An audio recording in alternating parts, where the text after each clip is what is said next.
Welcome, Drink with James, episode 105.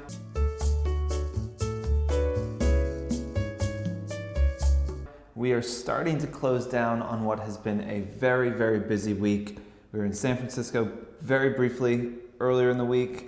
On my flight home, I got upgraded to a lie flat bed from Delta, which I didn't use because they just kept filling up my wine glass. So I was just like involving myself in that instead. But came back, had our conference yesterday, which was a resounding success. We had about 70 people from brands in New York talking all day about influencers, strategy, what's working, what's not. Very excited room. A lot of our clients, a lot of people that you guys potentially work with, would like to work with, but good conversation all around.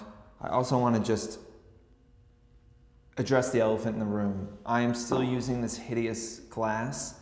My assistant, Karen, has ordered nicer glasses, but they're back ordered from the place where we wanted them. So we don't have anything yet. But next week, if they still haven't come, I am going to have her go and find one replacement because this is truly an embarrassment. And an eyesore, and I'm sorry to subject you to it, but it's almost over. So favorite part of the brand conference, I think it is, there was a few talks that I really loved. I think it's more seeing the energy of the attendees as they're leaving. I think everyone left feeling inspired to do a better job, to put the things they had learned to use. Also, it's just cool to be in a room of 70 people, everyone who kind of has the same job. They're doing similar things. People flew in from London, they flew in from the West Coast, they flew in from down south. So we kind of had representation from all over the world. And it's just nice to see everyone getting very excited about their jobs and being passionate about it. You go to a lot of conferences and there's a lot of glum faces walking around looking depressed with a lanyard on, and that was the exact opposite of what people looked like coming out of yesterday. So that is always nice to see. It's a huge amount of work, but end of the day, everyone was very excited and it is absolutely worth it. Coming up next is the Influencer Conference. We have absolutely no details yet. It will probably be in October. It will probably be in New York. But we are working all those details out. I can tell you where it won't be. It will not be in LA. Not because I don't like LA. I like LA fine, depending on the day and my mood. We had it in LA because everyone was like, come to LA, do it in LA. And we had the conference in LA. We listened to you.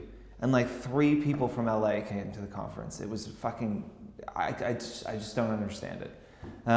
So we will not ever be doing a conference in LA ever again for the entirety of this company. You can write that on my tombstone. But we are doing a conference and it'll be in October. Stay tuned for details.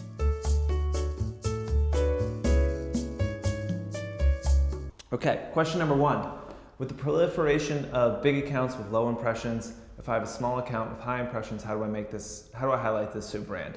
So first of all, Instagram business accounts, you go to your insights, you look at what your average reach is, you divide that by your following, you get a percentage. If you're below 20%, that's not great. If you're between 20 and 30, you're in kind of a good, solid kind of average place. If you're above 30%, you're doing pretty well, 30 to 50%. If you're above 50%, you're fucking killing it. So learn those numbers, pay attention to them. Yes, there are a lot of big accounts that are not getting a lot of reach or impressions. If you are, you should definitely bring that up when you're talking to brands. You should say, hey, I know a lot of influencers are getting 15 or 20% reach on their posts. I'm on average getting 30%. So even though I have 50,000 followers, I have the reach of somebody with, then you can say, hey, yeah, I know a lot of influencers are getting 15 to 20%. So actually I'm reaching as many people as the normal influencer with 100K. And I don't think you should necessarily alter your prices yet because of that, but it is a nice way to kind of brag about the reach that you're getting. These are numbers that we're hoping to kind of put more to the forefront over the next few months. But it is something that, again, if you're over 30%, I think you should always be bragging about. And drawing attention to the fact that some influencers aren't. I think brands should be asking more, what's your kind of percentage reach? And a good way to get brands to start thinking about that is to bring it up yourself and make sure you start that conversation. It's what we did with follower health and verified authentic followings. We were able to get influencers to start that conversation. That conversation then led to big brands like Procter & Gamble and Unilever saying they won't work with people with fake followers. It led to that big New York Times story. Influencers started that conversation. You guys can start this conversation as well. So just bring it up. If it's good, if you're under 20%, I would try and fix that. I would do what you can to try and get that number up. Because if you're under 10%, again, I think that you have to have a serious conversation with yourself and figure out what is happening and try and fix it. Because that is a problem.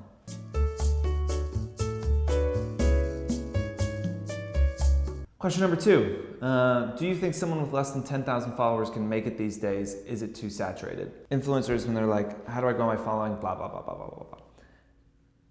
I say you have to be so good and so compelling that when one of your followers goes out to drinks with their friends, they're talking about you. They're saying, you have to follow this person, they're amazing. If you don't think that is happening, if you don't think your followers are literally walking around evangelizing you, then I think it's going to be very hard for you to gain a following, because hashtags aren't working, people tagging you, that's not working. None of this stuff, this growth hack stuff is working anymore. Giveaways are not a real way to grow a following. So okay, all of this isn't really happening.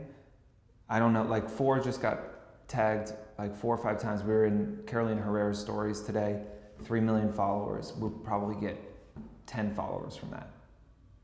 That 3 years ago would have been massive. You would have gotten a huge spike in following. That just isn't the case anymore. So ask yourself the honest question, do I think that when my followers go out and have drinks with their friends, they're telling their friends that they need to follow me? And why? And think about what would it take for one of your followers to do that. You would have to be so good. You would have to be so good. You'd have to be providing advice at a level that people were feeling compelled to say you're doing yourself a disservice by not following this person. If you don't think you're getting that, you're in trouble. Is it possible to make it if you are not unique and interesting and different and have a point of view? No, it's not possible. Is it possible to make it with 10K if you are copying what other big influencers are doing? No, I don't think it's possible. There is always room. There is always room for something new. There is always a place for an extraordinary personality. There is always place for people that have vision that is different than other people's.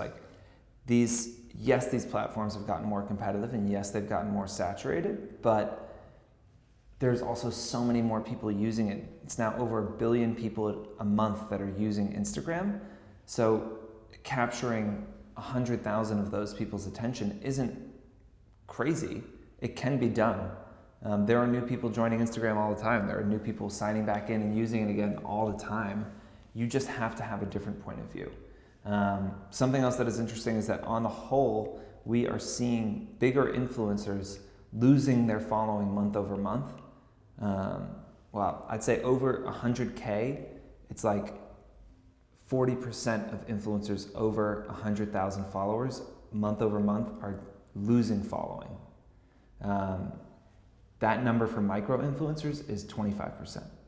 So twice as many influencers over 100K are losing their following than in the micro influencer space. So micro influencers are gaining followers at a faster rate than any other type of influencer. It is possible, but goes back to what we've said many times, you have to be interesting, you have to have a point of view, you have to have a point of differentiation, or why would people follow you? Something to look at as well is that conversion percentage number. So if we're talking about Instagram business data, you can go to your insights page on Fohr if you have that, or go to your business insights on Instagram. Look at how many new followers you're getting and look at your profile views and divide that and see how many profile views are you getting a day and how many of those profile views are converting to new followers.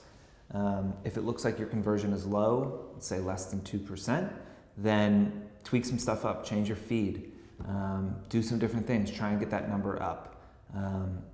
It's definitely possible, but it's definitely hard. How has that question changed in the past year? Like if I asked this question a year ago.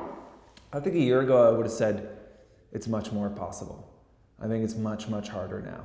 I think that, influencers have been such a big part of the kind of national conversation in marketing and digital and content and social for the last year and a half, that they are only getting more powerful, but people are just kind of getting a little sick of the conversation, and I don't think they're going out there looking actively for new influencers to follow. So you have to be so good that, it's like that Jack Nicholson, is that a Jack Nicholson quote? Be so good that they can't ignore you. I don't know whose quote that is, be so good that they can't ignore you, but that is the kind of mentality.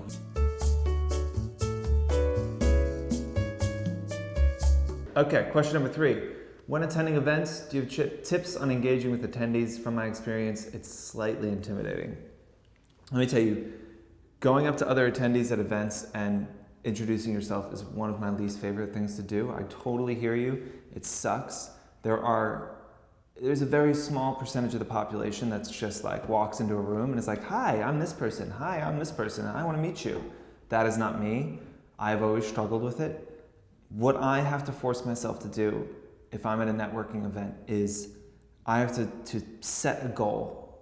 I'm a decently goal-oriented person. A lot of you who are watching this, we talk about goals all the time and tracking your follower growth goals, engagement goals, things like that. Walk into that event, say, I am going to walk up and introduce myself to 5 people, and I'm not going to leave this event until I do that. And then it doesn't become a choice. That is something you've said you're going to do, and so now you have 2 options. It's no longer, oh, do I feel awkward, and am I going to go up to this person? It's now, am I going to do what I said I was going to do, or am I not going to, and I'm going to chicken out? I find that simple mental shift helps me to kind of take away some of my anxiety, because I would rather do something I'm uncomfortable with than let myself down and not do something I said I would do. That's really the only thing. The other thing is just everyone is uncomfortable in events. Nobody doesn't feel awkward. Go to the person who's standing alone. That's an easy one. And be like, hey, how's it going? I'm such and such. These things are kind of awkward, right?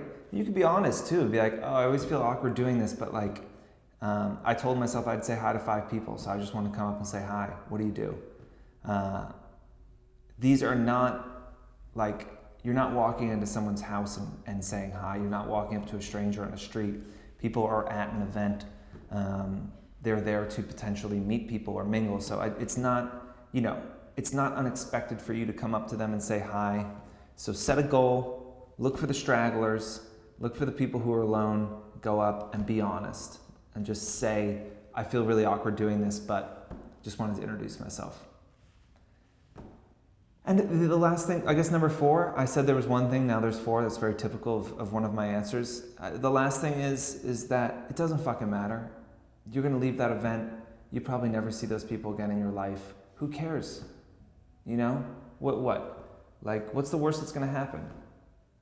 Someone's going to be like, oh, sorry, I'm having a private conversation with my friend. Just say, oh, sorry.